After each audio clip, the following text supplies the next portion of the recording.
Well, let's start from Kolebu. 2 doctors and 2 nurses have been interdicted after 29-year-old engineer Charles Emisa died following an alleged refusal of emergency care after a hit-and-run incident in Accra. The victim, an employee of Promasido Ghana Limited, reportedly struggled to get a hospital bed and went into cardiac arrest at Kolebu.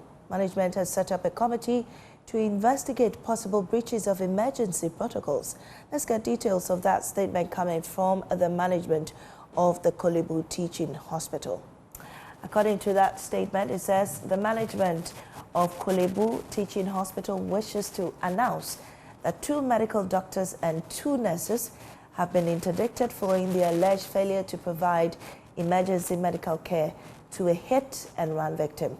In line with established administrative procedures, a committee has been constituted to conduct a thorough investigation into the circumstances surrounding the incident and the unfortunate death of the victim.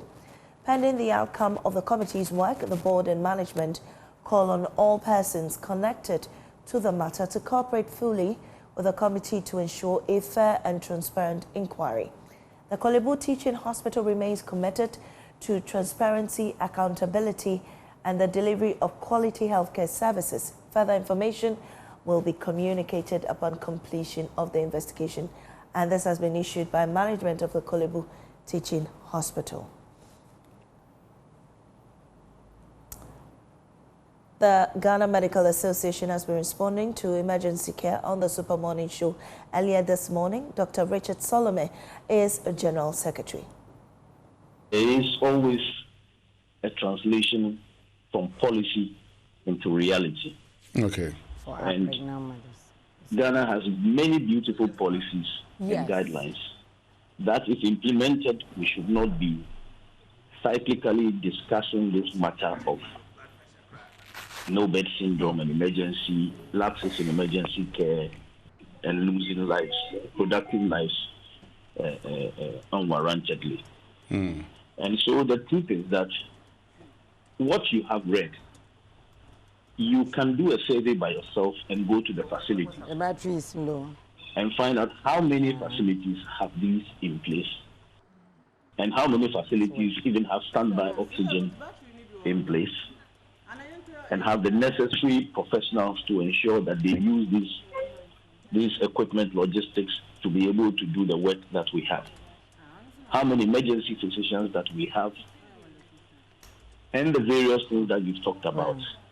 There is a real problem, and I think what is important now is to have a concerted effort. The public, the health system itself, and all other actors, including you journalists, to aim specifically at solving the problems and not, for example, rehashing the problems over and over again. So if you ask me directly, what happens on the ground is totally different from what exists. So tell us what happens on the ground, Dr. Solomon. Well, you have an emergency system where there's a challenge with logistics. You have National Ambulance Service on the call. I am sure he will tell you the challenges of the operation, the number of ambulances that are available within the system, the issues of fuel, where we have to sometimes have banters with them, argue for hours trying to raise funds to pay people's bills so that they'll be able to be transported from one facility to the other. A disjointed emergency response system where moving from one facility and there's no centralized point where we can know how many beds are available and where the patient for what service. Any real capacity system that can tell us this. There's also poor ambulance hospital coordination.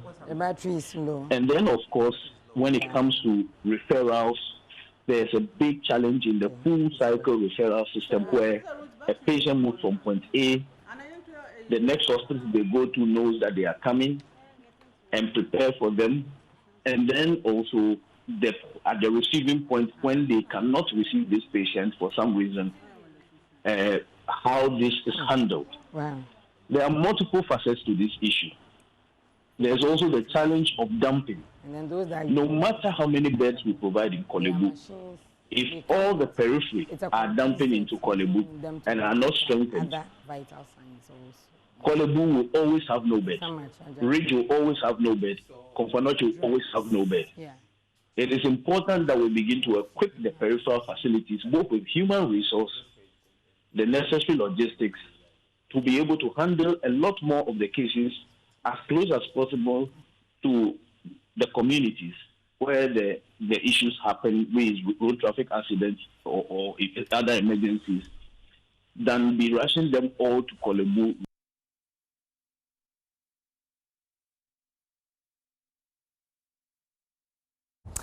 Well, Charles Emisa, the engineer who worked with Promasidor Ghana, will be laid to rest on Friday. And I'm honored to have her sister join us, and she's Dr. Matilda Emisa, to help us understand who he really was. Grateful to have you, Doc. Hello. If you could speak up for us a bit louder. Yeah, good morning. Good morning, and thank you for joining us. We commiserate with the family at this difficult time, and for many of us who can relate to the systemic failures that everybody or everyday people would have to grapple with to get basic health care. Tell us, how would you describe your brother? We popularly call him Kopena Tichi. I mean, he was very quiet, loving, young gentleman. I mean, he was the backbone of the house. Yeah, supported my mom in everything. Because he's an engineer, I mean, he could dismantle and put things back together with a twinkle of an eye. I mean, but we are comforted in the Lord. We know that, I mean, things will change from whatever has happened. We can't say much, but we put our trust in God. Well, I also understand he's the only male amongst your siblings. Yes. He was. Now we are down to three ladies. Wow. Yes. He worked with Macedon, as an engineer there. He started with them after he completed school in China. He came down to do national service as for Macedon, and they realized he was a keeper, so they employed him. And since then, he had been working with them. I mean, they've also been very supportive, very, very supportive for Macedon Ghana. Thank you very much. Well, I can't begin to describe the pain that the family is going through, learning of the circumstances leading to his death. But how are your parents as well and your other siblings processing this loss? My mom is not taking it easy, not at all. She's been crying since, but we always try to keep strong for her. I mean, those who have lost someone, I think they can relate. So, I mean, we are comforting her. We're also staying strong for her. And we pray that, I mean, God will comfort her as we leave the house to our various workplaces and she's alone at home. Yeah. Can you take us back to that day when you learned, because I also understand you're a medical doctor, and you are familiar with the issues that we, experience day in and day out. When you heard or learned of what happened that particular day, take us through that day. Can you paint a picture for us? What happened? I mean, briefly, we thought he was missing. So we looked for him, we reported to the police. They also did their part to search for him until Nima police station called that there was an accident, that we need to identify someone. The age is 48, but let's go and have a look. We went to the Kolebu mortuary, and here he was, Charles Emisa. Until later on we realized, National Ambulance picked him up and went to 3 facilities, close to 3 hours, and nobody saw him. So I was like, wow, I know We have a lot of issues in the healthcare system that we have to address. But I was still heartbroken, and I'm still heartbroken. I'm smiling, but my heart is heavy. Yeah. I'm still, but we're hoping that things will change. I was following, think that we would have to equip for the other small facilities to be able to handle emergencies like this, give first aid and all that. So we are hopeful that the government would come in to help the healthcare system and strengthen the healthcare system.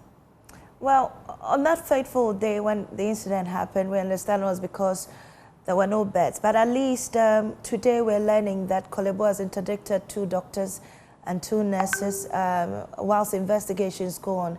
Does that in some way console the family that at least something is being done about it? Yes, I think a couple of people spoke to me, and I was like, it won't bring back Charles. Charles is gone.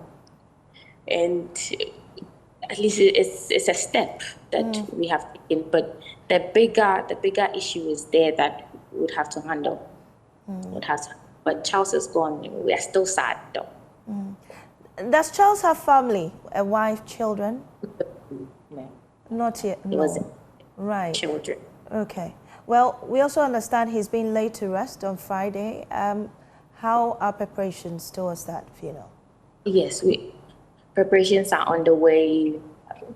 Macedon Ghana is helping us with the preparations and all that. They are very supportive. And we are 90% ready for the funeral on Friday at the Methodist Church Ghana at the Interhouse and Down. Right. How would you want Charles to be remembered?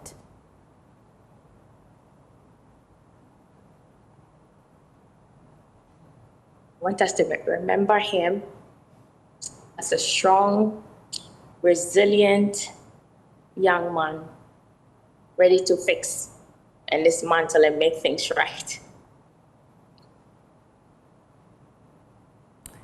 That's what I'm saying. We're very sorry for your loss. I can really feel your pain from the side of the screen, and I believe the many viewers that are also watching, are supporting you and your family through this very difficult time.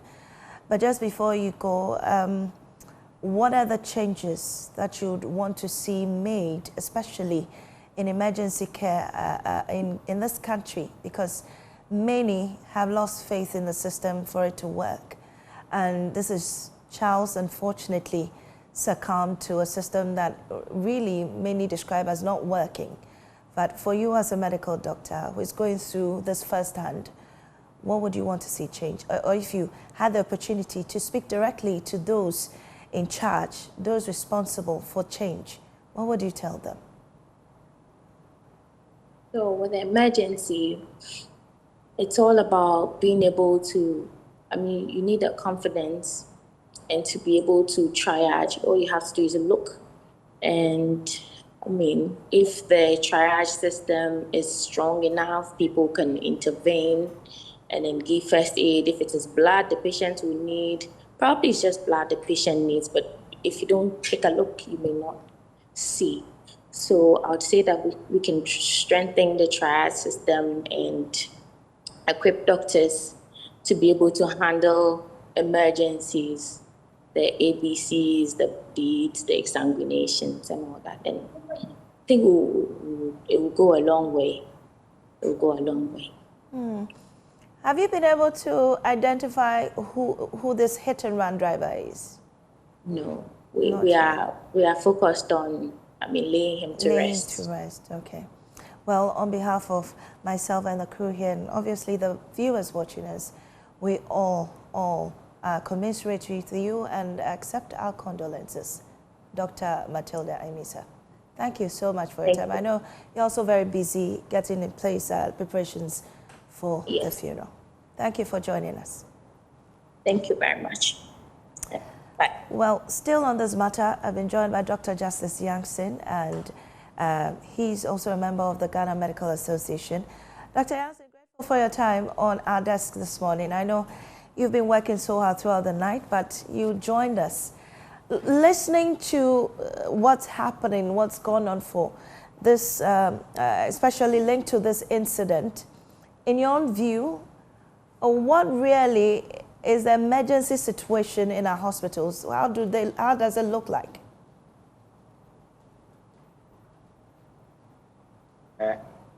Let me say good morning to everybody and also express my personal condolences to my colleague, Dr. Emisa, for the unfortunate loss of her brother. To the emergency system itself, I think that we need to put our act together as a company and make mistakes. General emergency responses, as it stands now, is not really fit for purpose. There are a lot of structure and systemic gaps. This whole thing is a systemic problem that ought to be tackled holistically. Mm-hmm.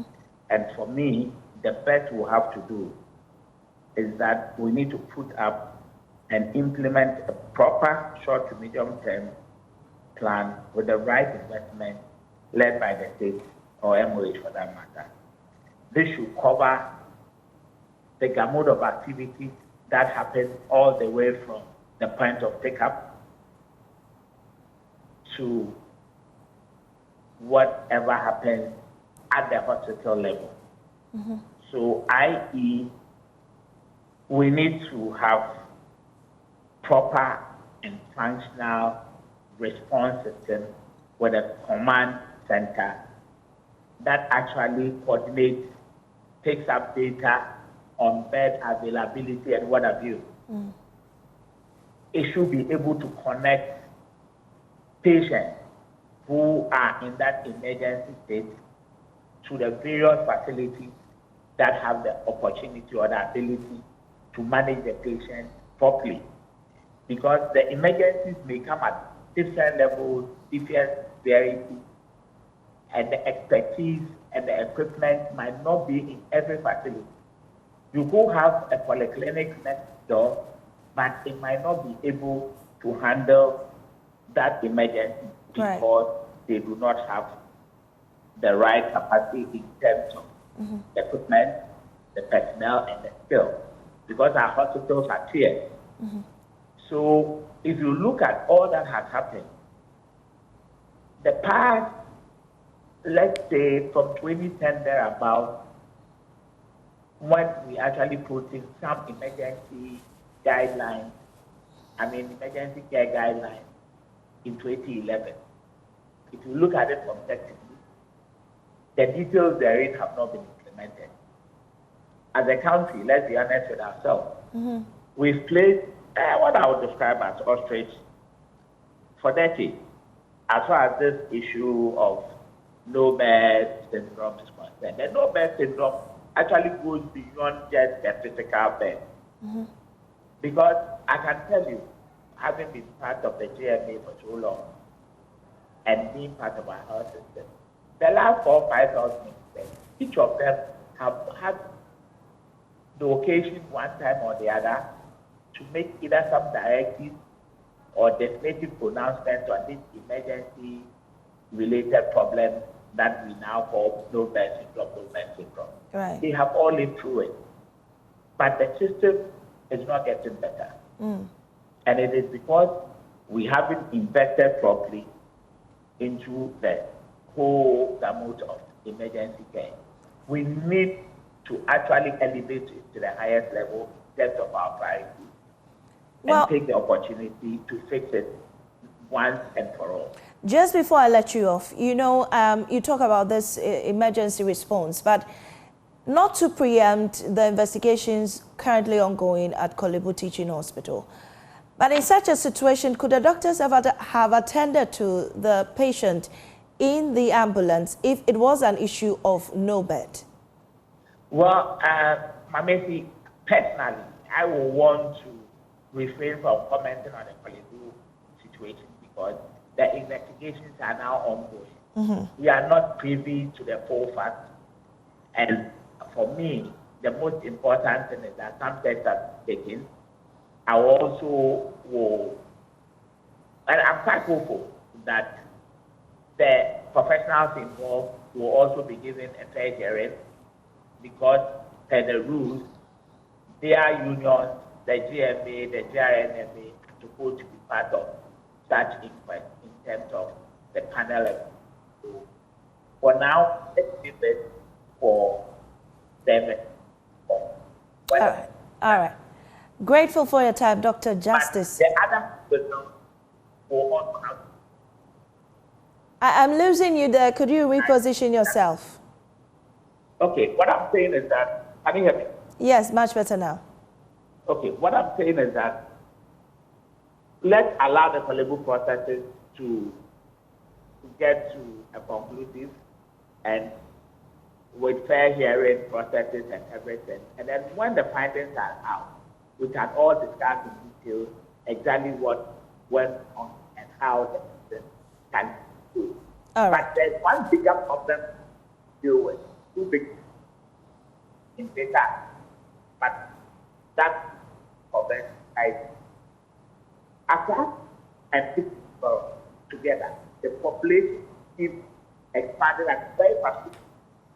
As we speak, the current position in terms of the available emergency room and even the system or the support system like ambulance cannot support it. So the bigger medium-term activity or short to medium-term should include actually putting up some specialized units, i.e. emergency hospitals or departments, which are big enough to contain a lot of patients with the right, furnishings, fit for purpose activity. And then the human resource will have to be trained and trained properly. Because emergency medicine is also a specialized area, emergency care. All right. Kolebu's current position cannot contain the load. Right. Kolebu, I think, needs a new emergency center, purpose-built and fit for purpose as well, to be able to do what it can do at the biggest facility in Ghana.